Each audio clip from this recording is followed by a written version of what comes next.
በሰይፉ ሾው ላይ የቀረበው የሀብታሙና የቤቴሌም ታሪክ በብዙዎቻችን ልብ ውስጥ ትልቅ ትምህርትና ተስፋን ያጫረ እውነተኛ የፍቅር ምስክርነት ነበር። በተለይ ቤቴሌም የእውነት የዚህ ዘመን ብርቅዬ ጀግና ሴት ምሳሌ ሆናለች። ልጅ በሚወለድበትና የእናትነት ፈተና በምትወጣበት ያንን ሁሉ መከራና ስቃይ ብቻዋን አልፋለች። ዛሬ ላይ በልቧ ምንም አይነት ጥል ሳትይዝ ይቅርታን መታደሏ ምን ያህል ታላቅነትና የሰፋ ደግ ልብ እንዳላት ያሳያል። ለዓይን አያሳየም በሚባልበት በዚህ ዘመን እንዲህ አይነት አርቆ ሐሳቢነት አስተዋይነትና የይቅር ባይነት መንፈስ ማሳያ የእውነተኛ ፍቅር መገለጫ ሆኗል። ሀብታሙም ቢሆን ከአቅሙ በላይ በሆነ ምክንያት በዚህ አስቸጋሪ ወቅት አጠገቧ ባይኖርም ዛሬ ላይ ስህተቱን አምኖ ይቅርታ ለመጠየቅ መድፈሩና የቤቴሌም ይቅር ባይነት ተጨምሮበት ያየነው ወርቅ እውነተኛ ፍቅር በፈተናዎች ውስጥ አልፎ እንደሚጸና ያስመሰከረ ነው ተብሎለታል።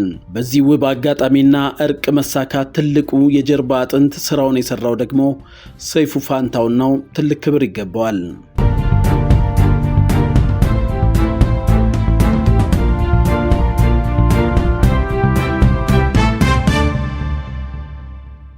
በሰይፉ ሾው ላይ የቀረበው የሀብታሙና የቤቴሌም ታሪክ በብዙዎቻችን ልብ ውስጥ ትልቅ ትምህርትና ተስፋን ያጫረ እውነተኛ የፍቅር ምስክርነት ነበር። በተለይ ቤቴሌም የእውነት የዚህ ዘመን ብርቅዬ ጀግና ሴት ምሳሌ ሆናለች። ልጅ በሚወለድበትና የእናትነት ፈተና በምትወጣበት ያንን ሁሉ መከራና ስቃይ ብቻዋን አልፋለች።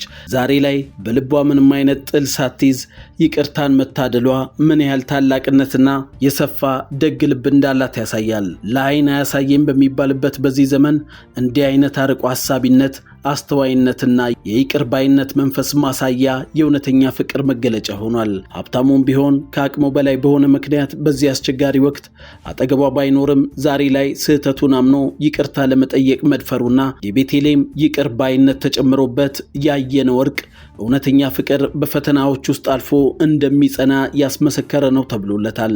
በዚህ ውብ አጋጣሚና እርቅ መሳካት ትልቁ የጀርባ አጥንት ስራውን የሰራው ደግሞ ሰይፉ ፋንታሁን ነው። ትልቅ ክብር ይገባዋል።